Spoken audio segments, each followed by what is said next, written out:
All right, today we are starting off with number 2 on the comprehension page, and we are on the crash and the Great Depression. So we are listening for the factors that combined to cause the Great Depression to happen. We're looking for at least 3 of the causes. The crash and the Great Depression.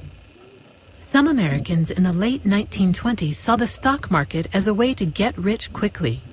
They could hardly be blamed for thinking that way. Investors bought shares in a business at a low price, and in a short time they were worth a lot more. Stock prices were doubling and tripling. The investors could then turn around and sell those same stocks and make a large profit. So think back to the land speculators and how they had a risky job. They bought up land to sell for a higher price. People like Louis Fertile made a lot of money on that. He was really good at figuring out what land people would really want, and they'd be willing to pay a lot more for it. What was the risk that those other land speculators were taking? They were trying to get rich like Louis Fertile, but what was the risk? Who remembers? Adeline? They could lose a lot of money Why? because people might not want to buy the land. People might not want to buy the land that they bought, and they would lose all of their money. Stock market is the same concept. Okay, we're gonna put all of our money into this stock, thinking that it's going to make us a lot of money, but what if that price of stock goes down instead of up? Okay, it's not a popular business I invested in, and it goes bankrupt. Now I lose all that money. So it's still a risk, right? So some people were making a lot of money on the stock market. So like the land speculators, what are other people gonna want to do? What are other people gonna do, Harper? Well, what did the land speculators do? Louis Fertile made all this money. Oh my goodness. What happened with land speculators? More people started buying land to sell it for more money. Same thing with the stock market. People are making lots of money. My neighbor made all this money on the stock market. I want to make that money. So I'm going to try to invest all of my money into it. And this is where the problem comes in. More and more investors scrambled to buy shares in all sorts of companies without considering the risks. Many people spent all their savings on stocks. Others borrowed money to join the action. All that buying and selling of stocks ended with the crash. When people talk about the crash of 1929, they are referring to the sudden fall of stock prices and the panic that fed that collapse. All of a sudden, investors were scrambling to sell their stocks before they lost all their value, but investors couldn't sell if no one wanted to buy. With no buyers, the value of the stocks sank lower and lower. So people didn't think about the risks. They just wanted the glory. Oh, I'm going to buy all these stocks and make all this money. But they didn't consider the risk. People spent money they didn't have. They were borrowing money. They were putting all their money and they borrowed money into the stocks because I'm going to make all this money. But that didn't happen because the crash happened and they didn't make that money. What happens when nobody has money? Are they going to buy the stocks that now I'm trying to sell? No, nobody's buying the stocks anymore. So they can't even sell it for a cheaper price. Nobody's buying it. It's worthless. Right? So you had people not considering the risk, people spending all of their money on the stock market, and then nobody was buying the stocks.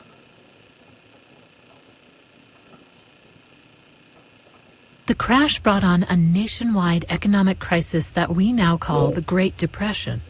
The year before the crash, a slight economic downturn had caused many businesses to lay off workers and cancel orders for new equipment. Without the crash, the downturn probably would have corrected itself. The crash caused people to panic. As more people lost their jobs and were unable to purchase goods, more businesses went bankrupt and had to close. That caused even more people to lose their jobs. Worried Americans began holding on to their money instead of spending it. The economy kept getting worse.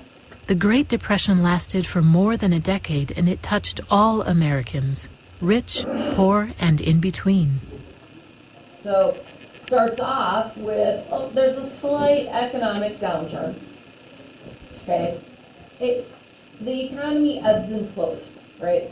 We have money, we lose money, we have money, it comes and goes, right? People are buying, people aren't buying, they buy, they don't buy.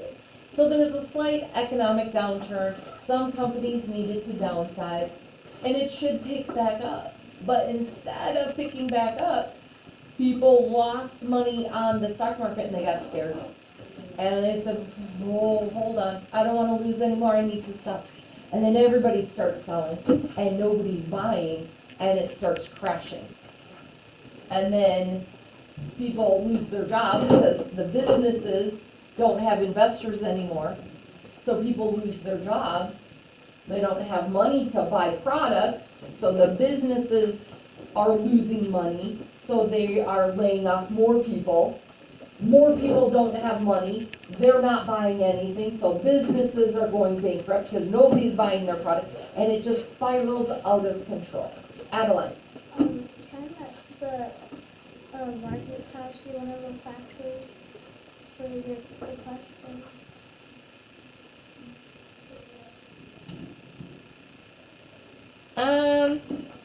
Explain why it crashed though. So I listed off 3 things that happened. I was holding up my fingers, right? So think about the 3 things that caused that crash to happen. Eleanor? Because one used to be, they spent all their money on stocks, but they lost the stocks lost their value and nobody was buying. That's 2. You just gave us 2 reasons. Yeah. So, remember we talked about how, let's go back. So we had people not considering the risks. So they were putting all of their money into the stock market and borrowing money to put into the stock market. So they didn't think about how risky the stock market was at all. They were like, oh, I want to make money and I want to make it fast. They put all their money into the stock market. They borrowed money for the stock market without saving anything. And then the crash happens, everybody's selling and nobody's buying. Okay? That's easy peasy 3 right there. All right, so what happens when the money stops flowing? I already talked about that. If people are losing their jobs, they're not buying stuff. The companies aren't making money, so they have to lay more people off, so that more people aren't gonna buy stuff. Then they have to lay more people off, and more people are that spiral, that downward spiral. So, Warmington was a gentleman who played jazz music, right? He was a musician during the 1920s. So now we're jumping backwards. So they had us talking about the Great Depression, and now we jump backwards to the 1920s and how exciting the 1920s were. So if we look back at the top here, before the crash, the Jazz Age. The Jazz Age is called that because jazz music became very popular during that time. It was very upbeat and lively and exciting music, right? People liked listening to it, they liked dancing to it. It's just fun. Because that Great War ended, the war to end all wars, people were excited and happy. The stock market was making people a lot of money, so people, before the crash, everybody's investing in the stock market. They're making money, so people have money. It's a fun, lively time. Jazz musicians were incredibly popular. People wanted to employ them. They wanted to have that liveliness in their businesses, in their resorts. People were coming and paying money to listen to them. So it was a big industry at that time. So the 1920s is called the Jazz Age. Another name that has been given to that time period is the Roaring Twenties. Because it was just so fun. It's that roaring, exciting time. So the Roaring Twenties, the Jazz Age, it's that same period of time when the stock market was doing really, really well. And everybody's putting their money into it and making lots of money. So Warmington's one of those jazz players he's young, high school, college, he's getting jobs playing his instrument in jazz bands, the resorts are hiring, people are coming and listening, and it's just a fun time to be a jazz musician. During that time period, the things change, right? Because everything's exciting and fun. People are changing their attitude about life. Think about some of the big things that happened before World War I when we were talking about it. What big amendment passed? What was the other class that my suffragettes were in? Who remembers what the suffrage movement was about? Rights of women who vote. Yeah, the right to vote for women. Okay, so that amendment passes for women to get the right to vote. That opened up a whole lot of stuff for women. And we're gonna see how new attitudes and new behaviors that show that attitude. So number 3 is what new behaviors showed that attitudes were changing during the 1920s. So we're gonna listen for behaviors that show the attitude. We're not listing the attitude that we were talking about. We're gonna list the behaviors that show things have changed. Lifestyle changes during the Jazz Age. One place jazz was played was in illegal bars called speakeasies. The bars were illegal because of prohibition. This period was the result of a constitutional amendment that prohibited or banned making and selling alcohol. In speakeasies, however, people drank and danced. Liquor was supplied in the speakeasies by bootleggers, people who made and sold illegal or bootleg alcohol. New intimate dancing styles such as the bunny hug were introduced, Warmington later recalled. Speakeasies and bootleggers became popular, and parties stimulated by illegal liquor took on more gaiety. Jazz music fit nicely into this new mood. So what kind of behaviors did we hear about here? Bridget, They were playing that music in illegal bars. what were the illegal bars called?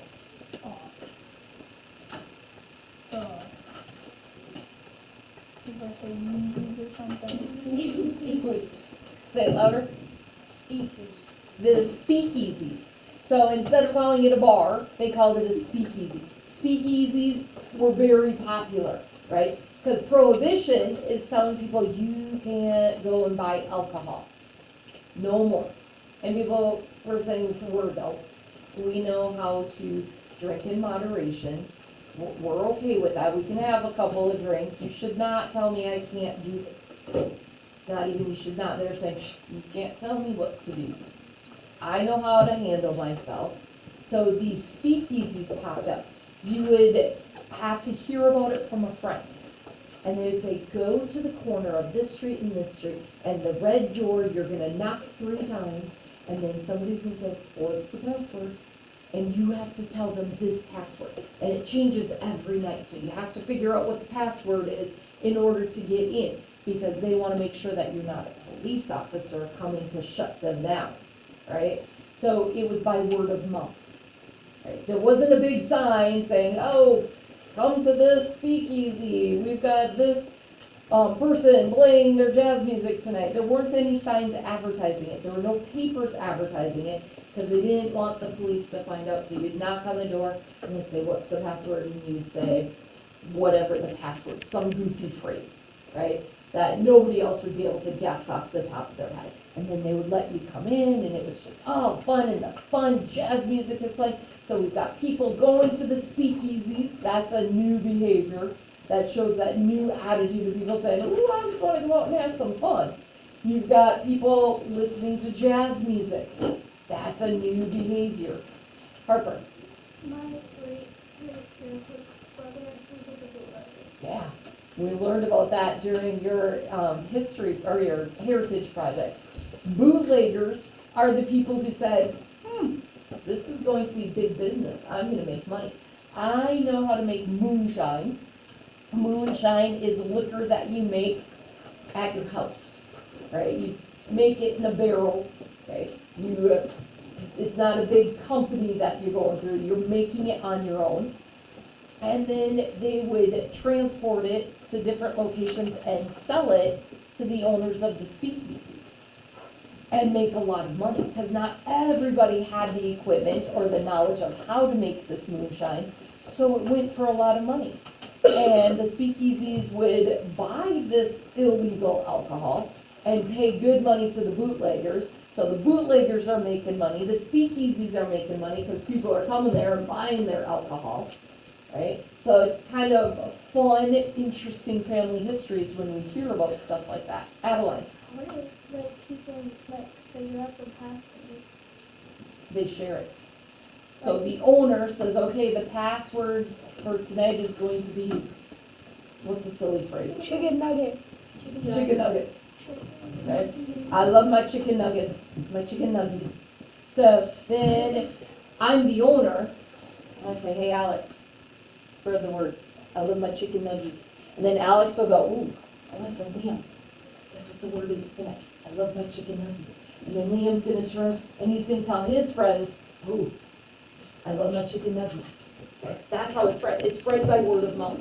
People would share it. And then Natalie would say, oh, I wanna come to the speakeasy. I know that Alyssa knows. Alyssa, what's the password today? Okay, so people would ask, people would share, and it would just spread through that.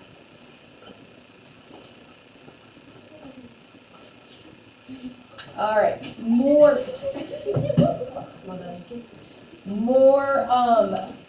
changes. Yes, Michael. What if a police officer asks for the passwords? So if I know you're a police officer, I might, one, just say, I have no idea.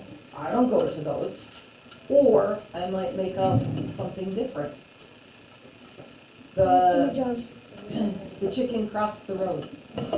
Okay, so then the police officer, undercover, would go up and knock on the red door, and they'd say, what's the password? And he'd say, the chicken crossed the road. And they'd say, sorry, we're closed. And they wouldn't let him in. Natalie? If they were undercover. So- What if Mike was a police officer and I didn't know? Yeah, I'm like. Yeah. So if a police officer gets into the speakeasy, what's he gonna do? Arrest Arrest people. people.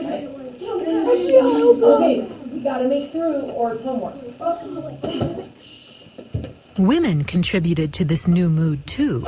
Some of the changes for women during this time were obvious to Warmington. Many women were cutting their long hair short and wearing new clothing styles. Shorter dresses with loose waistlines replaced floor-length skirts and dresses that were tight around the waist. New behavior. They changed their hairstyles. Instead of everybody having long hair, now they have short hair. They have dresses that are looser because they like to dance to the jazz music. Okay, when you're wearing tight clothes and you got the corset on and the big hoop skirt, it's not easy to dance in. So they changed their clothing style so they could dance better and have more fun. That's 2 more changes of behavior. Here's some more. Lifestyle changes not related to appearance were even more important. More women than ever before were attending college, taking office clerical jobs, driving automobiles, and voting in elections. All roles previously reserved for men. A stronger sense of independence characterized women of the Jazz Age. So those are all behaviors that they're doing. They can vote now. Okay, the Equal Rights Amendment passed, the ERA. Women have the right to vote. Women are able to get jobs outside of the house. Women drive cars now.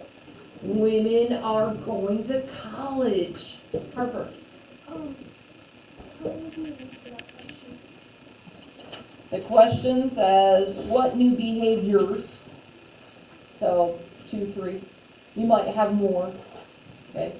You have to have more than one because it's behaviors with an S. So you need multiple behaviors. I've listed off probably 10. I've counted out, right? So you need to list some of those. So then they're talking more about Carl Wormington. He's getting these jobs at resorts, right? People are making money off the stock market, so they're wanting to go on vacation. They want to hear the fun music, so they go to the resorts. And the resorts are paying musicians to play their fun, lively music. What do you think happens after the crash? What happens to the resorts? Michael, why? Because they get the taxes. Why wouldn't they be able to pay? Robbie? Because no one knows. Because who are their customers? The people that made all their money off the stock market. Stock market crashes, they don't have money to go out to the resort. So somebody like Carl Wormington says, well, the stock market crashed, but I'm a college student. I don't have any stock. That's not going to affect me. I didn't lose my money. I keep my money. It's not a big deal. I have a really good job at this resort in the summertime. Hey, that's fine. I've got a job. Life is good. Well, all of a sudden, the people who lost their money in the stock market can't afford to go to the resort. The resort loses money. They can't afford to pay the musicians. So now somebody who wasn't involved in the stock market at all is losing their job, right? So it affects more and more and more people. In the beginning, it just affected the people that were playing the stock market and lost their money. And now we see it start to spread to other people. So now we come to prohibition. Remember, we talked about what prohibition was. Okay, there's that definition for prohibition. What is it? We're going to hear about what Minnesotan helped write the law, what year prohibition began, and then we're going to hear about when it ends. Okay, so when prohibition is beginning, we're going to hear the arguments for prohibition. Why were they wanting prohibition to take place? And we know that we have liquor stores open today. If you're over 21, you can go and buy alcohol, so we know prohibition ends, right? We can buy alcohol again. Well, why is that? Why did prohibition end? So we're going to list 2 reasons for the ending of prohibition. So let's listen to prohibition. Prohibition. In 1919, the U.S. Constitution was amended to ban the sale of liquor. This ban was called Prohibition, and it went into effect in 1920. The law that officially made liquor sales illegal was called the Volstead Act. It was named after Andrew Volstead, a Minnesota congressman who led the committee that wrote the law. Prohibition supporters, such as members of the Women's Christian Temperance Union, believed it would reduce drunkenness. They hoped prohibition would make the nation a better and safer place. It did not. If anything, prohibition made drinking alcohol more fashionable. Illegal saloons called speakeasies opened up in nearly every city. Gangsters moved in to control the supply of bootleg or illegal liquor. So, prohibition is the ban on the sale of liquor. The amendment started in 1919, but it goes into effect in 1920. So the amendment was passed in 1919. Once 1920 started, you could not sell liquor. So that's when it began in 1920. We have a Minnesotan, Andrew Volstead, who was a congressman who helped write the law, and it became the Volstead Act. We've got the Women's Christian Temperance Union. These are the people who were fighting for prohibition because they believed it would reduce drunkenness. They hoped prohibition would make the nation a better and safer place. So they wanted to reduce that drunkenness. They wanted to make things safer. Minnesota was a perfect location for bootleggers. They smuggled, or snuck, liquor into Minnesota from Canada and sent it by train to St. Paul. Police raids like the one pictured here did little to control illegal liquor. Profits from this illegal activity turned several small-time bootleggers in St. Paul into powerful criminal bosses. They bribed city officials and police officers to protect their illegal bootleg business. Well-known gangsters like George Machine Gun Kelly Barnes and John Dillinger hid out in St. Paul because they knew they would be safe. Gangster Alvin Creepy Karpus put it this way. So, before we listen to that, people are seeing, oh, we can make big money. Yeah, they made it illegal to sell alcohol, but people still want alcohol. So, I'm going to become a bootlegger, and I'm going to sell it at a good price, right? I get to make money off of this. Bootlegging became very popular. We have gangsters moving in because they want to make their money. So gangsters move into the area. We've got people noticed in the last class, ooh, his name was Machine Gun Kelly. Is that the same person that today, in 2025, is the singer? Is it the same person? No, but where did he get his stage name? Where did he get that name from? From this gangster, right? From the 1920s. It's not the same person, but he took his name from this gangster. So fun fact, my last name, as you know, is Gambino. There is a Gambino crime family. Out in New York, back in the early 1900s, Carlos Gambino started the Gambino crime family. And it's still around today. Yeah. When I was marrying Mr. Gambino, I watched the Gambino crime family specials to make sure I wasn't hearing any of his relatives' names. Thank goodness, in Sicily, Gambino is as popular as here, Johnson is popular. You might know several people whose last name is Johnson, and they are not related. Johnson's a very common name. Gambino is a very common last name.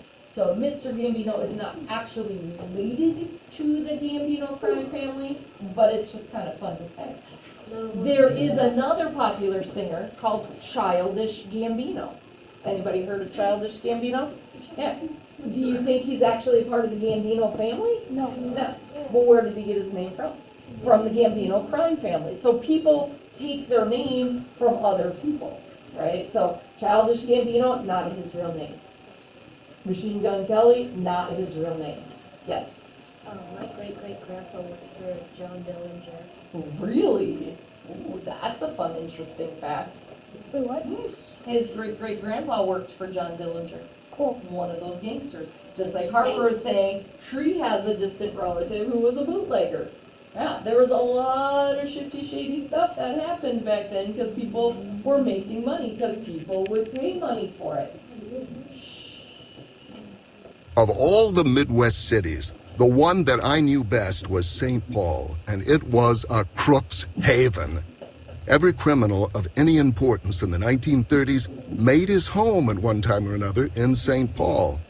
If you were looking for a guy you hadn't seen for a few months, you usually thought of two places, prison or St. Paul. If he wasn't locked up in one, he was probably hanging out in the other. So St. Paul became a very popular place for the gangsters. Okay. Prohibition ends and it kind of goes away, but there's still remnants left here in Minnesota. You can go to St. Paul and they have a cave tour of that the gangsters would use to get their bootlegging business going. They would come to St. Paul to hang out. They were in Chicago and they were wanted in Chicago, so they would hide out in Minnesota. Lots of stuff still in the area about that. Christina, we've got 5 minutes. Can you wait 5 minutes? Or no? If you can't wait, no. Adeline, How far is the other class get? we're past this. By the 1930s, most Americans believed that prohibition was a mistake. Drinking was still common and crime had increased because of illegal liquor sales. In 1933, the nation changed the Constitution again, this time to get rid of prohibition. The bootleggers were out of business. St. Paul's gangster era soon came to an end. So we saw over here, the Women's Christian Temperance Union wanted prohibition because they thought it would make, reduce drunkenness and make the nation safer. But prohibition ends because they found out, you know what, people still are drinking, actually more people are drinking, and crime has gone up because these gangsters have all moved in. Uh-oh, that's no good. So they stopped prohibition because it was having the opposite effect of what they wanted.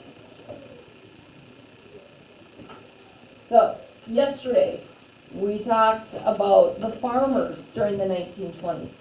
Why were the farmers having a hard time after the war ended? Who remembers? Robbie, Because they had so many extra crops that they couldn't sell. why did they have so much extra crops? So they were sending them off to France for the Yeah, the farmers had been encouraged to produce more food during the war because the government needed to buy food for all the soldiers. The war ends, is the government still gonna buy all that food? No, because the soldiers went back home. So all of a sudden the farmers are saying, well, we're growing all this food you told us to grow. Uh-oh, you're not buying it. So now my food is worth less and less and less, right? Because there's lots of this food being sold, it's where people are paying less and less for it. So the farmers are losing money because people aren't needing as much food. So look at number 5, why were things bad for the farmers? That's one of the reasons.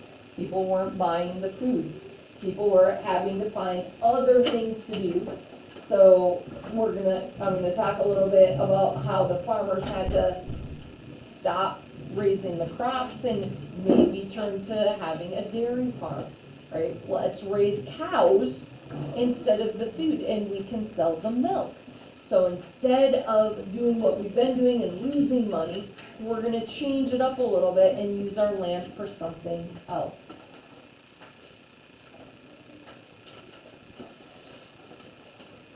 We also, what crop did a lot of Minnesotans grow? What was that, Natalie? Wheat, king wheat. Oh my goodness, our soil is so amazing. It grows wheat so big and strong. Well, what happens when all you grow is the same crop over and over every year? Michael? Nope, that's not quite it. People still need wheat. They still need the flour for the flour industry. Eleanor? It takes all the nutrients out of It takes the same nutrients out of the ground over and over and over again. And that soil isn't gonna have those rich nutrients anymore. You're supposed to change up what you grow in the different areas because different crops take different nutrients, they put different nutrients back in the ground. When you're doing the same thing over and over and over again, then it stops growing. So wheat is not growing anymore. So why were things bad for the farmers? Nobody was buying all of their food. Their food lost their, what it was worth. Less money was being paid. And they couldn't grow the wheat anymore because they didn't have the right soil. So we have farmers taking action to help themselves. That is number 6. Number 6, you are going to have to read on your own. Okay? So we made it through 6 and number 7. I'm going to have you do number 6 on your own. Okay, we will start with number 7 tomorrow. So we're still a little bit behind the other class, so we need to be right on it tomorrow so we can get caught up. So you do the green box and answer number 6. Number 7 we'll talk about tomorrow. If you are watching this at home, I hope you are well, and I hope you have a wonderful day.